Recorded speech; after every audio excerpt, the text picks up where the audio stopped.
Welcome back to You Must Be Woken, the podcast where we have honest and sometimes tough conversations on the topics of inclusion, leadership, and culture.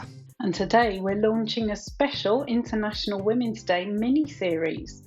This year, the global theme is Give to Gain, the idea that when we invest our time, power, or resources, we create a multiplier effect. But here on this pod, we're looking at the full picture and having the honest conversation, because behind every gain is usually a give. Sometimes it's a sacrifice or a hard lesson. Other times it's an investment that pays off in ways that we never expected. We want to see the receipts for both the costs and the breakthroughs. And over this series, we're talking to leaders who've navigated these trade-offs and found growth on the other side.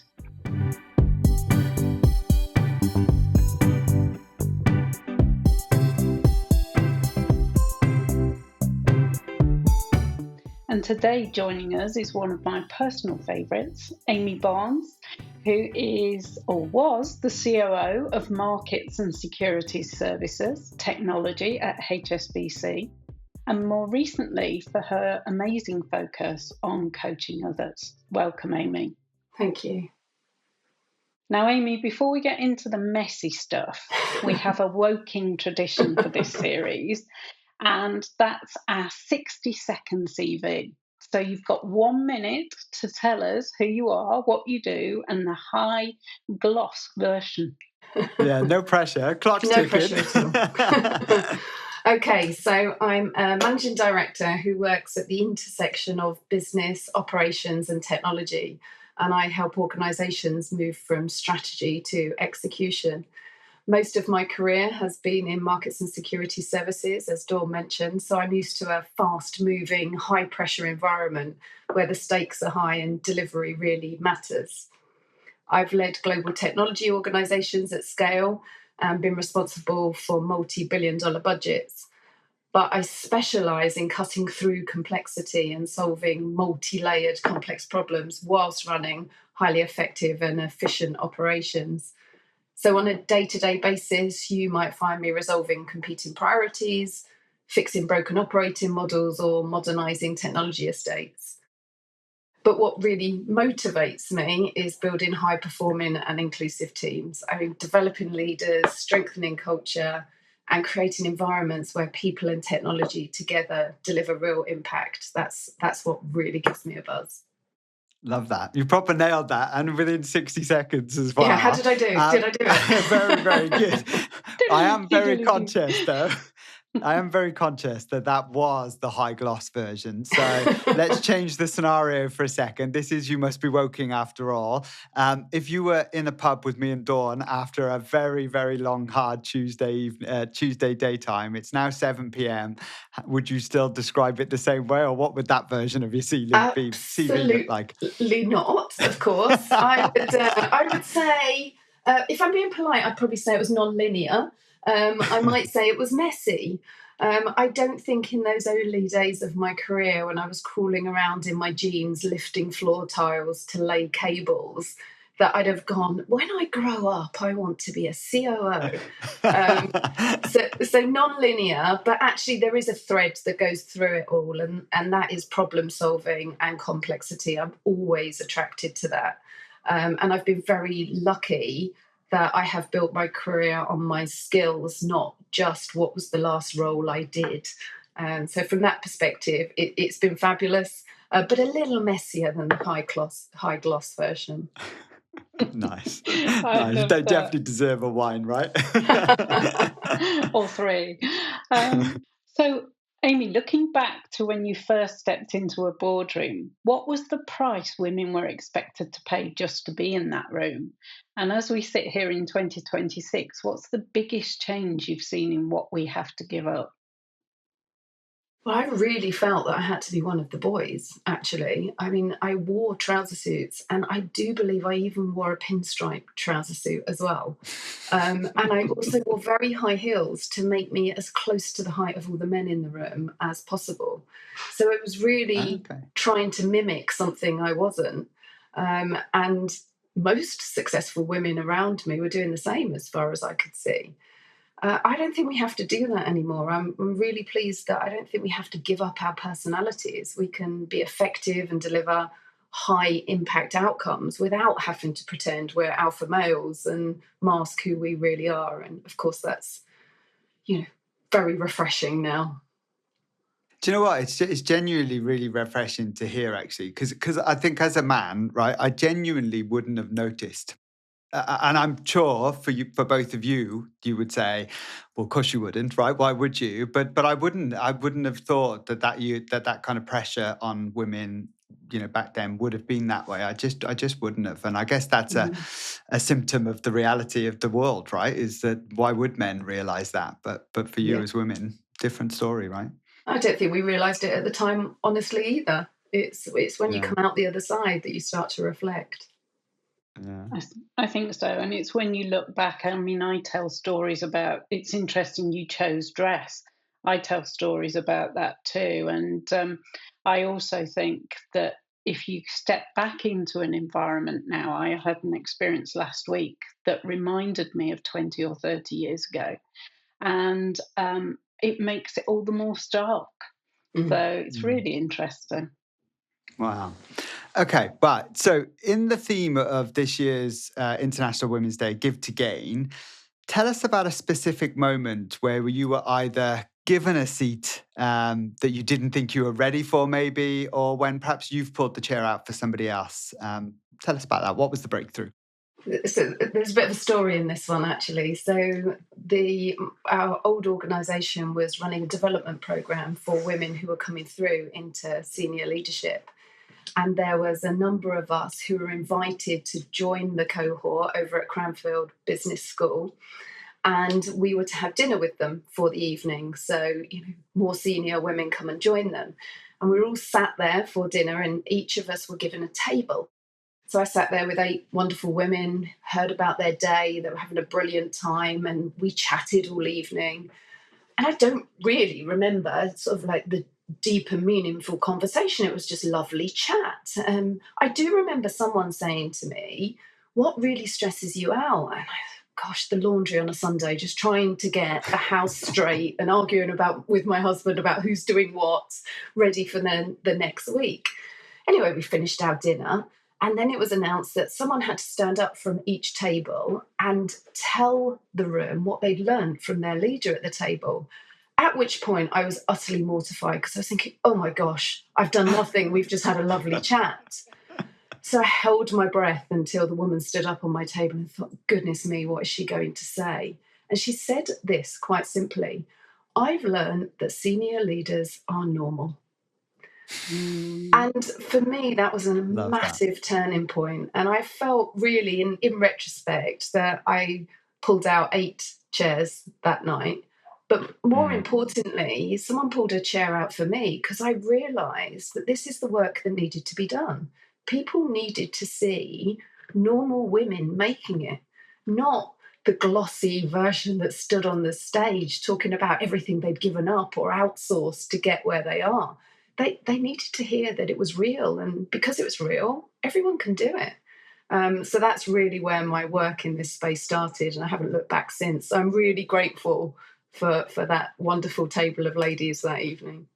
Oh my God, I love that story. That's so powerful. Do you know, it genuinely took me back to when I first started in leadership roles. And I remember being on calls with like senior leaders from the States, or, presenting my first presentation to a senior leadership board or whatever. And the fear of these people was just so alien to me. And I remember my CEO at the time, who was also a female and was fabulous, just said to me, "Don't worry about any of that. They all go to the toilet the same way, Craig, right? They're fine." And she just made it so blasé. Yeah. But it just took me right back to that moment where I too had this utter fear of senior leaders, because you just see them as kind of such a big distance away.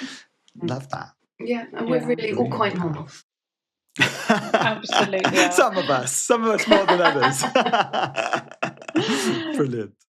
So I'm going to lead us into a section we call the Woking Audit. So we're going to play a game, and Craig and I are going to list things that leaders often give to get ahead.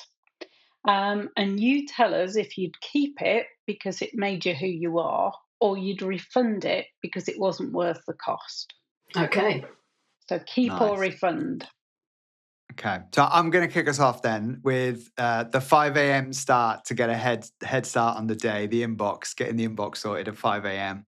Oh, I love getting up with the sparrows, so I'm keeping that. I absolutely still love getting up early. Me too. I'm a morning person too. So moving your life to a new city for a promotion. Oh, for sure, I would keep that. If I hadn't moved to London, I wouldn't have met my husband and I wouldn't have our 2 beautiful children. So that's a definite keep. I love that. Yeah. Okay, what about filtering your personality or toning it down for the boardroom? Can I have a refund with interest for that one? Definitely. Love that. And then working through a family vacation because only you could do the task. Refund for sure. Yeah. Did you have to do that often? I didn't actually, because I'm quite disciplined, really, or perhaps it's my personality type. I was either at work or I wasn't at work, and so I found it quite natural to switch off when I'm on holiday.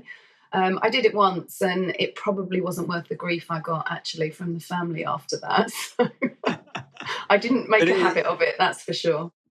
Nice. It is true though. So many people do feel that need to stay connected, don't they, during holidays and vacation time or time off.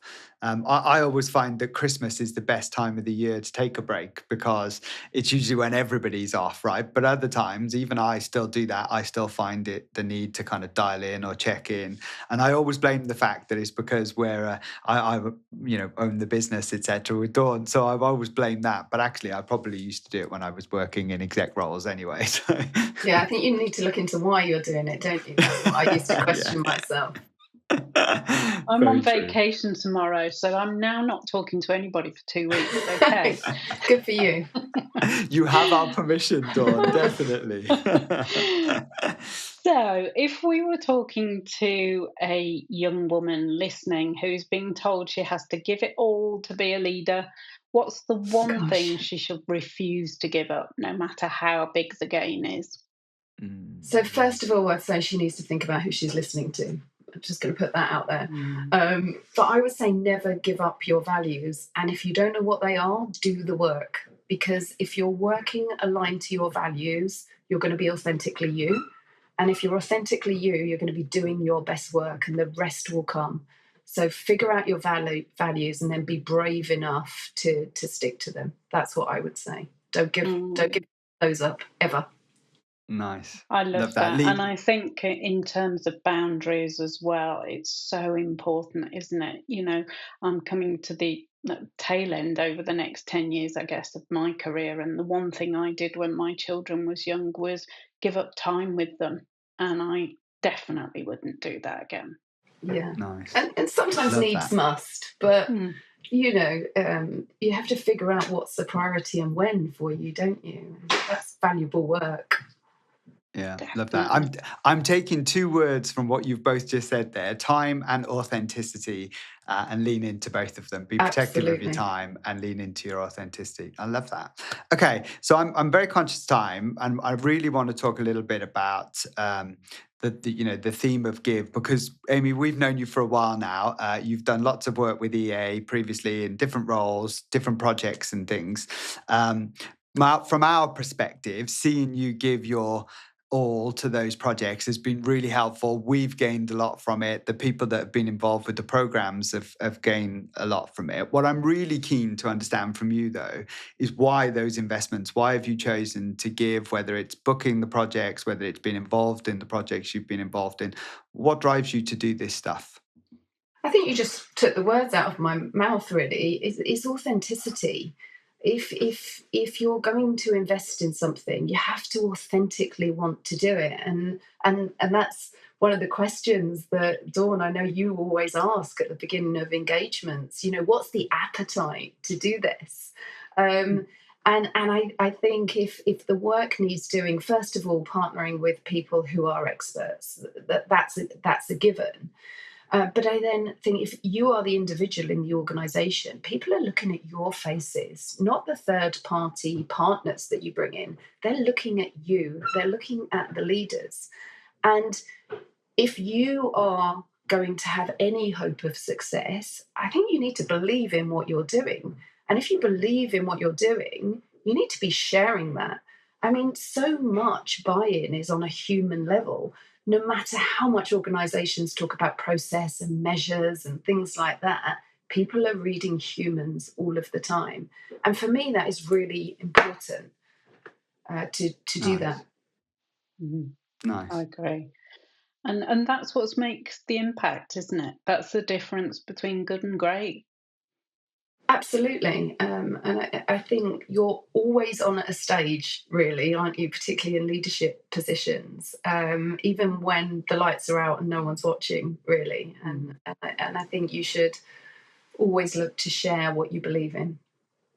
Yeah, Absolutely. I love that. And I think there's a real shift in personalities and cultures we're seeing in different organizations at the moment, right? So, and almost a bit of a clash in different cultures. So you have kind of people who've been in their roles or in organizations quite a long time, operating with systems that have been around for a long time.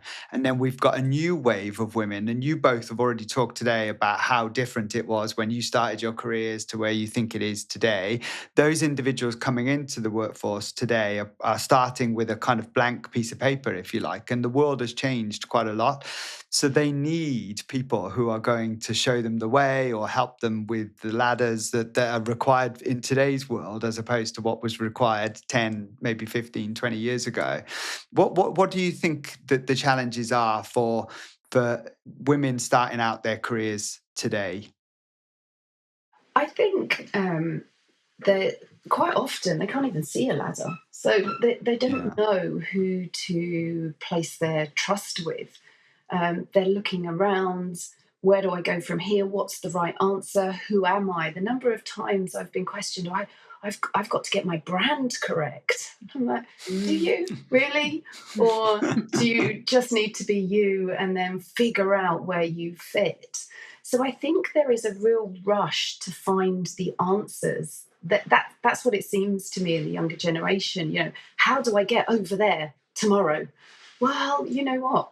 Go figure yourself out. You know, don't worry so much about the organization, and a path will come clear. So I think there is some impatience as well, and there is a hunger to move around a lot, which I think is fantastic, to be honest with you. But I think it is challenging. Sort of, where do I anchor that support? Who do I look up to? Who's going to put that ladder down? And really hungry for all of that. Yeah. And I think it's about being brave with that, isn't it? You know, I can always remember being told, oh, you can't speak to so-and-so because they're this position. And I can remember meeting them in the lift or in the canteen and going, can you give me 10 minutes of your time? And they were actually delighted to. Yeah, and absolutely. It's those tiny little nuggets of bits of information that are great. So removing that hierarchy of it all is so important too, isn't it? Without a doubt, and I've had exactly the same. I've wanted to speak to you for ages. I said, great, let's go for lunch. Yeah. Oh gosh, really? Can I invite some friends? Yes, of course you can. Why don't we do a graduate lunch? That would be fantastic. So yeah, quite often it only takes one brave individual, and the others say, "Oh, great, you've got a conversation." But it is continuously breaking down those barriers, as you say, isn't it? And being aware that they're still out there, and we have to help people break down those barriers.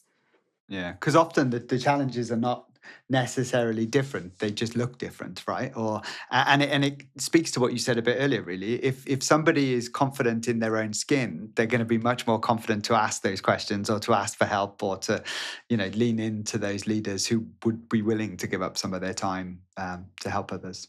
Absolutely.